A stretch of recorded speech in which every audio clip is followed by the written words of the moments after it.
Buenas tardes, estamos con Cristian Figueroa, gerente de eventos para el sector privado y experto en retail de SaaS, que esta semana tuvo un evento muy interesante, Mauricio, el CI Week, la semana de la inteligencia de los clientes, de la experiencia de los clientes. Estuvo muy interesante. ¿Usted vio algo por ahí? Estuve, sí, no pude estar de lleno como Sandra y usted, pero estuve por los laditos y viendo en redes sociales el movimiento, mucha participación y es un tema clave. En Colombia están quienes dicen y todavía y algunos apoyamos un poco que decimos que el servicio al cliente no existe, pero en realidad sí, ha habido una evolución, Sí, es cierto. no solo con la tecnología y la inteligencia artificial, que vamos a hablar un poco con Cristian de eso, sino en lo cultural. Empiezan las empresas a de verdad a darle importancia al asunto. Y bueno, entonces, pues tenemos a uno de los participantes clave del evento. Pudimos escaparnos, hacer que se escapara un ratico con nosotros, así que Jaime, arranquemos. Arranquemos, Cristian. Pues el evento estaba muy Perfecto. enfocado en cómo la inteligencia del cliente ayuda a la experiencia, cómo podemos capturar los clientes y mantenerlos. Y en el evento se habló mucho de los diferentes sectores, pero hablemos un poco de esos factores básicos que un comercio tradicional debe tener en cuenta para desarrollar una estrategia de comercio electrónico y marketing digital que sean común a todos los sectores. Claro. Bueno, primero que todo, Jaime, Mauricio, un gusto estar aquí esta tarde compartiendo con ustedes. Justamente el CI Week ayer fue extremadamente interesante por todos los temas que se tocaron. Así que, bueno, yo diría que desde el punto de vista de los factores, haciéndolo un poco transversal, ¿no? Independiente de los productos que se comercializan, más que factores, yo creo que el primer punto hoy es una necesidad imperiosa de tener un canal e-commerce, producto incluso de la pandemia, ¿no? La pandemia nos ha obligado, en Chile también la crisis social, que ya más de un año inició, ¿no? que cumplimos hace poquito un año, de alguna forma obligó a que estos canales digitales que estaban de alguna forma algo básicos, ¿no? La gente pudiera entrar y consumir a través de esos canales, ¿no? Que era la promesa omnicanal que siempre se planteaba y que muchos retailers decían de que estaban empezando sus proyectos de transformación digital. Al final fue una necesidad la que generó la rapidez en la adopción. Yo diría que en general, independientemente de si tú tienes tiendas físicas, es muy necesario hoy el canal digital y vemos que muchos de los retailers todavía están comenzando con muchas actividades operacionales, pero no así tácticas y estratégicas, ¿no? Eso es una preocupación que como SAS tenemos, puesto que podemos ayudarles de la mejor forma a mejorar esos procesos tácticos y estratégicos, no solamente en el sitio web, que clásicamente como uno tiene la experiencia de compra o centrado en el cliente, cómo el cliente va haciendo clic y van apareciendo ofertas, sino también el backstage, con todo lo que tiene que ver con los procesos logísticos, los procesos de supply chain, etcétera, etcétera, ¿no? Cristian, una palabra ya mencionada en esa primera respuesta fue omnicanalidad. Claro, los grandes comercios necesitan comunicarse 360 grados, como se dice, con sus clientes, que si lo llaman por un lado en el chat ya sepan de qué se trata, todo eso. Claro. Llevamos 20 años en promesas y todavía algunos ya lo están logrando. ¿Es esa omnicanalidad algo obligado en el terreno del retail o es algo opcional o algo solo para los más grandes? Sí, no, yo diría que es un proceso que tiene que ir asociado a la cultura empresarial, a los procesos internos y a la madurez principalmente, ¿no? Y dentro de eso están los datos que las compañías almacenan y sobre todo la intención que las compañías, el acto de conciencia que las compañías deben tener acerca de la importancia de los datos. Que los datos van más allá del uso cotidiano de la transacción de la boleta, sino que nos impactan algunos comportamientos y podemos predecir ciertos comportamientos para anticiparnos a determinadas acciones de marketing en el caso de inteligencia de cliente. Entonces, la omnicanalidad, al final, que es pieza clave dentro de nuestra oferta de retail en el mundo, especialmente para Latinoamérica en este caso, genera justamente esto que ustedes dicen. Ahora, en la práctica, vemos una realidad en Latinoamérica donde no hay sistemas empresariales integrados, donde pueden haber fuentes de información dispersas, donde el conocimiento todavía está en muchas personas, donde esas personas se van de las compañías y ese conocimiento queda ahí en el aire. No hay transferencia de conocimiento. O sea, hay una serie de factores que vimos ayer y que al final, cuando desde el punto de vista del directorio, del gerente general, se quieren hacer las planificaciones estratégicas para los siguientes años, cada gerente actúa en forma de silo sus procesos, ¿no? Porque de alguna forma marketing quiere hacer más contactabilidad, el gerente de planificación quiere mejorar el pronóstico de demanda, el gerente comercial quiere vender más o asociar más la planificación con el surtido, etcétera. Pero si no vemos el sistema como un todo, ¿no? como un ente único con diferentes capas o diferentes dimensiones, la experiencia omnicanal, por más que compremos un pedazo de software operacional u otro, va a carecer del espíritu, del alma, para que esa omnicanalidad realmente surta efecto, ¿no? En la práctica. Y ahí vemos que en donde algunos retailers, especialmente retailers online como Mercado Libre, que han entendido esto, Mercado Libre es argentino, ¿no? Está basado en Argentina, y ha tenido un crecimiento interesante en los últimos meses, producto de toda esta coyuntura, y principalmente porque han enfocado mucho en el concepto de la rapidez de la entrega, que está muy asociado a la experiencia de compra, ¿no? Para los retailers tradicionales que partieron con la tienda física podría ser un poquito más difícil esta adopción, pero de igual forma yo veo mucho interés y muchas energías para poder ejecutar esa transformación digital que es muy necesaria no solamente para que el cliente se sienta satisfecho y tenga una experiencia de compra ideal, ¿no? Maravillosa, sino que también una necesidad para los retailers que ofrecen esto.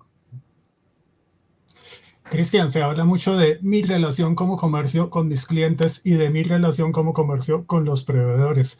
¿Hay alguna estrategia que los conecte directamente, que mis proveedores tengan acceso a la información de mis clientes directamente, o eso tendría reparos desde el punto de vista de la privacidad? Bueno, es interesante la pregunta. Tenemos en la región algún par de clientes de supermercado que compartan estas informaciones de pronóstico de demanda, por ejemplo, con los proveedores. Y también vemos y observamos de que algunas compañías productoras han terminado ejecutando este proceso de direct to customer o D2C, producto que también ven de que en el medio, toda esta experiencia sell-in, sell-out, que justamente es el proceso de que el proveedor le pasa la mercadería al retailer, el retailer comercializa al cliente final, ahí en el medio, producto de la coyuntura, han habido ciertas debilidades, ¿no? Entonces esto también del direct to customer ha generado una conexión directa, si lo pudiéramos ver como un grafo, y eso es muy interesante. Entonces clientes como Nestlé, por ejemplo, en el mundo, que son clientes de SaaS, usan nuestras soluciones de pronóstico, tienen esta modalidad, digamos, llevada a cabo en la conexión con clientes finales. Y cuando vemos al Grupo Éxito, vemos a Cencosud, etcétera, se comienza a ver la importancia que tiene el compartir estas informaciones con los proveedores para tener de alguna forma también una experiencia entre proveedor y retailer también de la mejor forma. Y eso yo creo que es valioso. Producto que a medida que pasan los meses y los años, la conciencia, como decíamos, de la importancia de los datos es tremendamente importante, y eso lo notamos como SaaS en los últimos meses, años, de una madurez importante en la región latinoamericana sobre ese punto. Cristian, en el ecosistema retail, pues podemos contar los nativos digitales como Mercado Libre, que tienen unas ventajas y van unos pasos adelante, los grandes superficies, los grandes comercios que han saltado a lo digital, pero nos preguntamos si hay espacio todavía para comercios que se queden en el entorno físico sin dar el salto a lo virtual. ¿Hay un mundo posible para ellos? Claro, bueno, todas las comentarios es cómo movemos, ¿no? De hecho, la presentación de ayer era cómo movíamos al cliente del mundo offline al mundo online. Pero también sabemos de que no es perfecta la transmutación, si se pudiera decir, ¿no? Las tiendas físicas, nuestra visión es que van a seguir. Hemos visto algunos cambios de comportamiento también. En Chile han aparecido estas dark stores, que son tiendas muy especializadas para dejar las mercaderías ahí para el delivery. Uh-huh.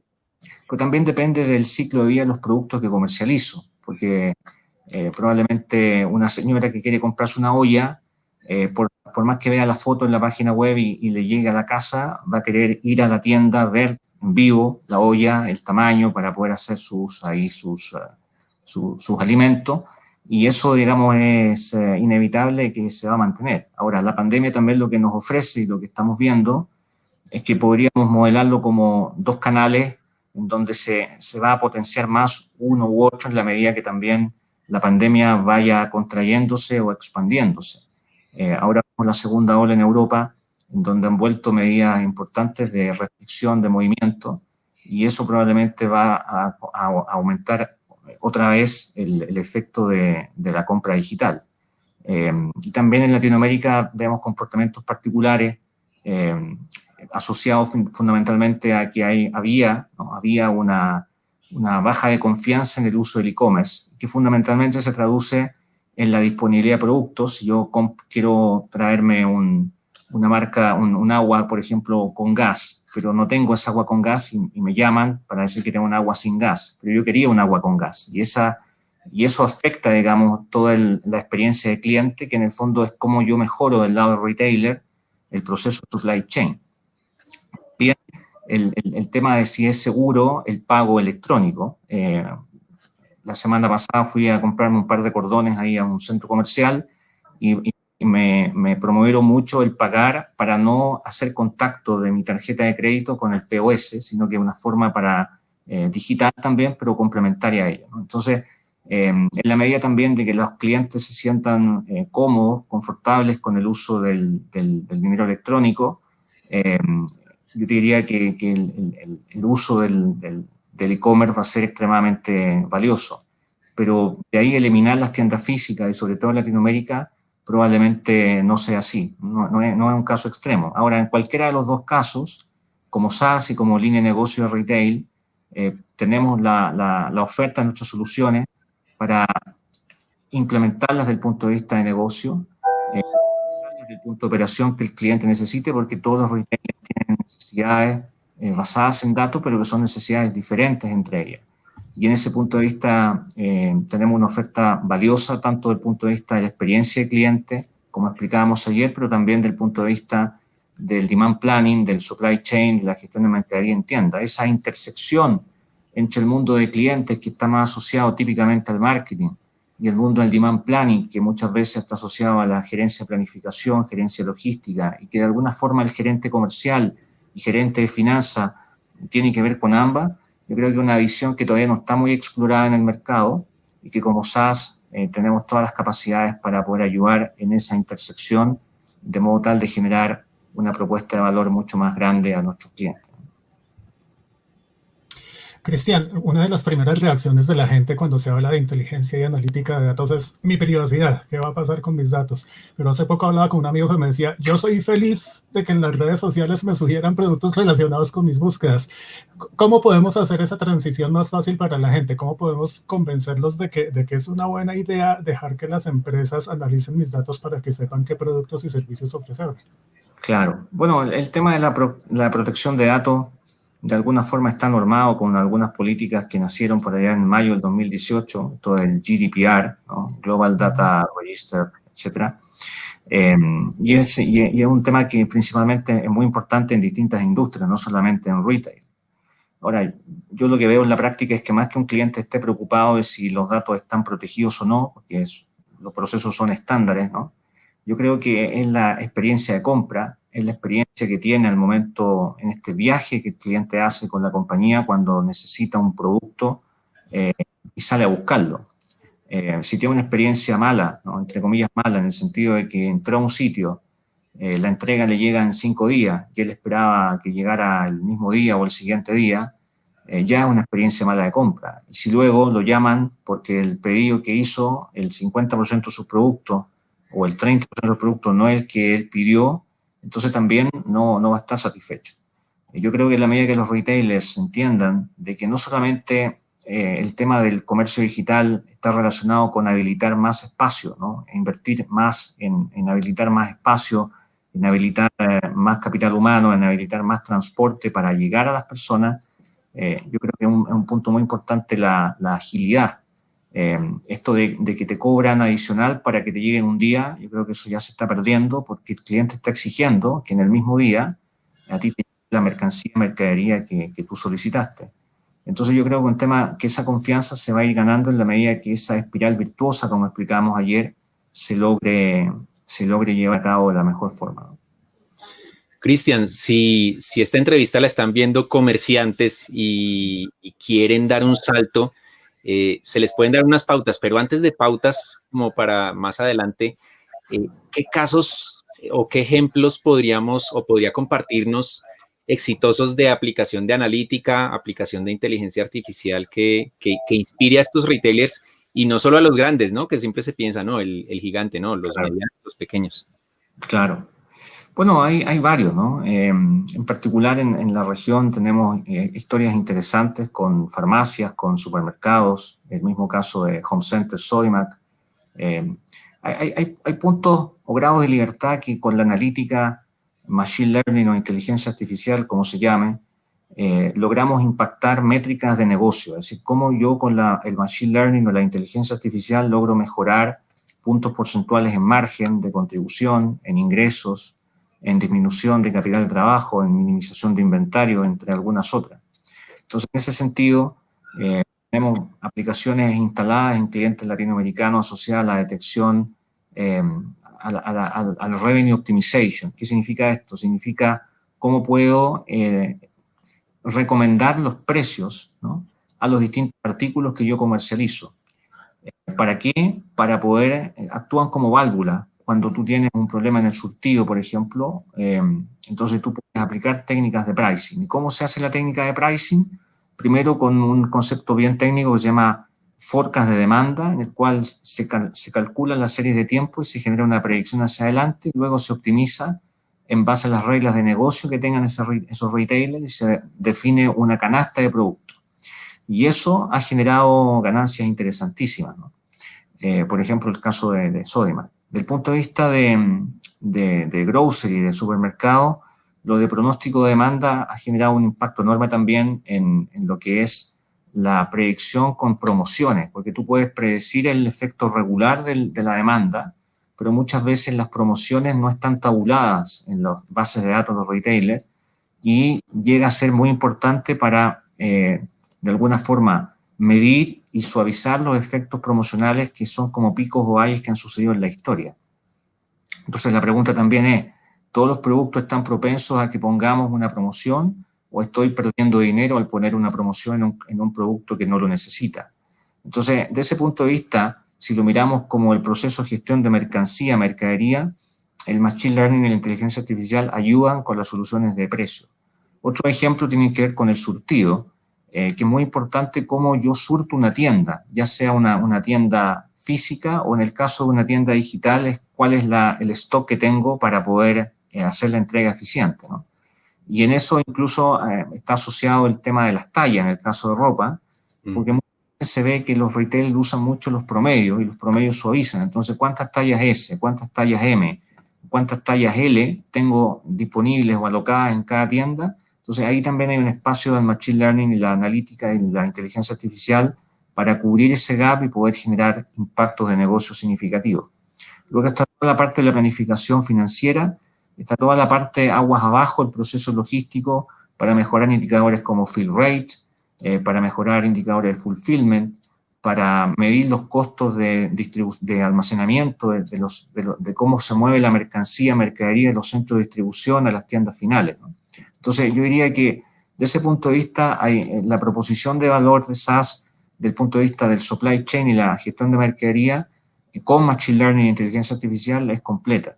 ¿Y para qué decir de lo que revisamos ayer, asociado a todo lo que es el mundo digital de clientes, Customer Intelligence 360 grados, le llamamos, donde hay mecanismos para mejorar el cross-selling, el upselling, la adquisición, el efecto de comportamiento, el comportamiento de pago también que los clientes puedan tener y cómo vemos al cliente en 360 grados. Entonces ahí hay mucho que tiene que ver. Otro tema que nos ha tocado participar son todas estas aplicaciones de procesamiento digital de imágenes que está muy ligado al machine learning, porque es que yo tomo una imagen y esa imagen en su escala de píxeles le puedo sacar objetos y esos objetos tienen patrones de comportamiento que los puedo modelar y predecir comportamientos. Entonces, puedo analizar las imágenes de una tienda que los clientes andan buscando determinados productos. Entonces, producto de todos esos análisis y de todos esos estudios, en nuestra línea de negocio este año, por ahí por abril, mayo,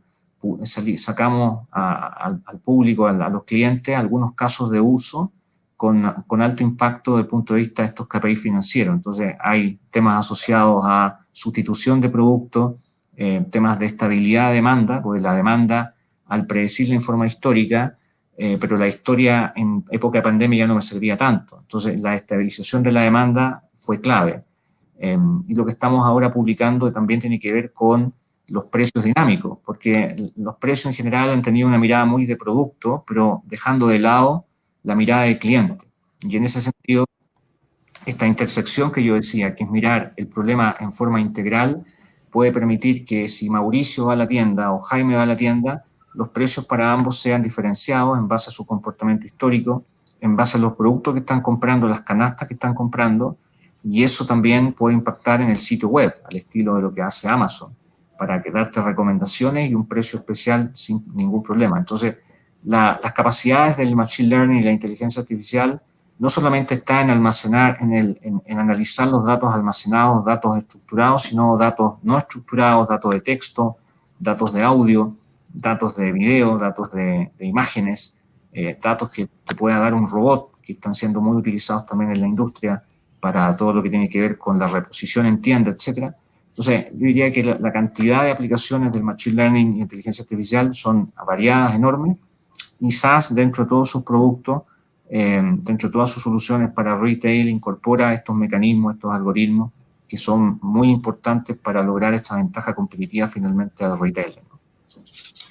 Cristian, esta mañana una de las conferencias cerró con una frase de Steve Jobs que decía: mantente cerca de tus clientes, tan cerca que seas tú el que les diga qué es lo que necesitan mucho antes de que ellos se den cuenta de que lo necesitan. Eso quiere decir que la premisa de que el cliente siempre tiene la razón ya no funciona tanto, ahora son los datos los que tienen la razón. Bueno, es una pregunta interesante, pero yo no la veo tan así. Para mí el cliente sigue siendo el que tiene la razón, y de alguna forma es la acción que alinea o que debe alinear todos los procesos. Yo cambiaría la pregunta y lo relacionaría entre si los datos tienen la razón o el juicio experto del retailer tiene la razón. Porque lo que vemos muchas veces es el conflicto entre el juicio experto del retailer, que cree que se las sabe todas, producto de que ha trabajado 20 años en la compañía y que los procesos siempre han sido iguales, versus lo que propone las técnicas analíticas de Machine Learning desde el punto de vista de que los datos nos hablen, ¿no? Y eso y ambos mundos en virtud de que, dado que el cliente tiene la razón siempre. Entonces, más que nada es cómo movemos a los retailers de ese pensamiento de juicio experto al pensamiento en donde tenemos que entender también que los datos que se generan producto de la interacción con los clientes genera una realidad mucho más rica, mucho más viva, mucho más actualizada. Tal vez la combinación, porque también cualquier proceso de cambio es una transformación paulatina que tiene que ir madurando en la medida que yo también vea resultados. Y cuando vemos nuestros primeros clientes en la región con estas implementaciones, también a ellos los vemos con muchas ganas de seguir este viaje de transformación analítica en siguientes iniciativas, siguientes proyectos. Yo diría que más que nada eso, es el conflicto que hay entre el juicio experto clásico y esta mirada del Machine Learning, inteligencia artificial conducida por los datos. Cristian se me adelantó con la pregunta porque con la respuesta anterior de todo lo que se está haciendo con analítica y con inteligencia artificial, hasta definir el precio exacto, hasta saber qué se va a poner en promoción y qué no, iba a preguntar si el olfato para los negocios, ahora Cristian ya me dio el nombre técnico, juicio experto, tenía espacio todavía o no lo tenía, pero ya está respondida. Sin embargo, pregunto, Cristian, esos expertos, esos que tienen el juicio experto, los que saben de negocios, los que llevan 20 años viendo la evolución, deben formarse, capacitarse, actualizarse específicamente para enfrentar o aprovechar todo esto que ya es una realidad.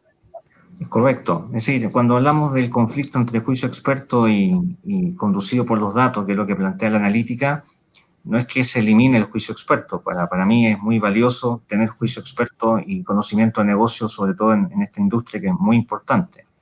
El tema es estar aperturado, ¿no? Es como el balance que debe haber entre el hemisferio izquierdo del cerebro y el hemisferio derecho del cerebro en el ser humano. Es una combinación, esa combinación es la que produce el balance. Entonces, desde el punto de vista del juicio experto, claro, las personas, lo saludable es que se capaciten. Yo hago clases en la Universidad de Chile todos los años y tengo alumnos a distintas personas con distinta madurez analítica, algunos que no saben, es primera vez que llegan a una clase de Machine Learning, otros que ya han tomado varios cursos, otros que saben programar. Pero lo cierto es que hoy, para saber Machine Learning, ¿qué significa saber Machine Learning? Una cosa es codificar, y para eso las universidades están formando muchos buenos data scientists, pero sobre todo esta combinación de interpretar los resultados que entrega la analítica. Yo creo que ahí hay una formación clave en las personas más de negocio que pueden interpretar los resultados que se obtienen producto de estos algoritmos. Y ese activo yo creo que es muy importante aumentarlo, madurarlo, crecerlo, porque probablemente nos va a ayudar mucho a los retailers en los próximos años en cómo se genera una mejor conjunción de la experiencia de cliente en el caso del evento de ayer, pero sobre todo en cómo estos procesos tácticos y estratégicos se optimizan de la mejor forma posible, ¿no? Mauricio, entre la entrevista de hoy y la conferencia de ayer, yo no soy tan experto, evidentemente, como Cristian, pero me voy por bastante satisfecho con las cosas que aprendimos sobre inteligencia artificial, analítica, todas estas cosas siempre interesantes para el mundo del marketing. No sé si usted tenga alguna pregunta para redondear, para finalizar esta sesión. Pues igual, Jaime, además que aunque no seamos retailers, algo también podemos sacar de esas prácticas. No, Cristian, me gustaría simplemente que cerráramos con una pauta, un consejo clave para que esos retailers, esos comerciantes tradicionales, nativos digitales, den un salto de calidad en sus procesos y en sus resultados. ¿Cuál sería ese consejo clave que usted les lanzaría? Claro, bueno, el consejo es partir cuanto antes, porque en algún minuto hay que comenzar y aquellos que todavía no han comenzado ya de alguna forma estamos un poquito tarde, pero siempre es bueno comenzar. Y no tener miedo a que a pesar de que el problema de negocio pueda ser muy básico o el retailer sea de mediano o pequeño tamaño, de que SaaS de alguna forma les pueda caer grande. Nuestra oferta es bien variada, es bien heterogénea. Hemos lanzado un conjunto, como decíamos, de aplicaciones, soluciones para distinto público objetivo. Lo que se me olvidaba comentar también es toda nuestra estrategia asociada a Software as a Service, que lo estamos lanzando ahora este año y que probablemente en los próximos años va a dar mucho que hablar en la industria. Y sobre todo por todas estas aplicaciones en la nube. Tenemos una alianza estratégica con Microsoft para disponibilizar SaaS en Azure, y eso también da mayor flexibilidad, mayor agilidad a la hora de que un cliente que no tenga un área de sistema estructurado, que quiera descansar con el análisis de datos en la nube, lo puede hacer tranquilamente con SaaS. Así que el mensaje sería ese, es un mensaje de invitación, primero que todo, a que puedan empezar a conocer cómo la analítica tiene que ser llevada a cabo para ser exitoso desde el punto de vista de negocio, y para eso SaaS, nuestro Love de Retail, todos nuestros miembros del Love van a estar muy interesados en ayudarles, a asesorarles, y comenzar con algún proyecto por muy pequeño que sea, ¿no? En los casos prácticos que tenemos, se ha partido con proyectos en donde se impacta todas las categorías de productos o todas las... o todo el negocio, todos los procesos, sino que son problemas bien específicos que se van atacando, y en la medida que se van generando soluciones, eso muestra resultados y eso genera una espiral positiva y la siguiente fase, etc. Yo creo que la analítica es un viaje, nunca se termina, siempre estamos viajando a la siguiente estación, pues se nos abre el apetito, más apetito lo vamos teniendo en la medida que logramos mejores resultados. Y ahí SaaS es un player en la industria muy importante por su oferta de valor, fundamentalmente hacia el mundo táctico y estratégico, no solamente el operacional, que muchos lo hacen, pero desde el punto de vista nuestro, nuestra convicción está en que si ayudamos a los retailers desde el punto de vista táctico, estratégico, a mejorar sus procesos de negocio, unido con la cultura, unido con entender que la data es un activo muy importante para hacer toda esta magia o todos estos procesos de inteligencia artificial, yo diría que todo ese conjunto de ingredientes es clave en la oferta de SaaS y estamos muy contentos y deseosos que nos contacten para poder ayudarles de la mejor forma. Cristian Figueroa, gerente de ventas para el sector privado, experto en retail de SaaS, y una entrevista muy chévere que tuvimos hoy, Mauricio. Muchas gracias por acompañarnos, Cristian. Gracias a usted, Jaime, Mauricio. Un gusto, un saludo desde acá de Santiago de Chile. Espero que la pandemia en algún minuto desaparezca para poder conocernos en persona ahí en Colombia.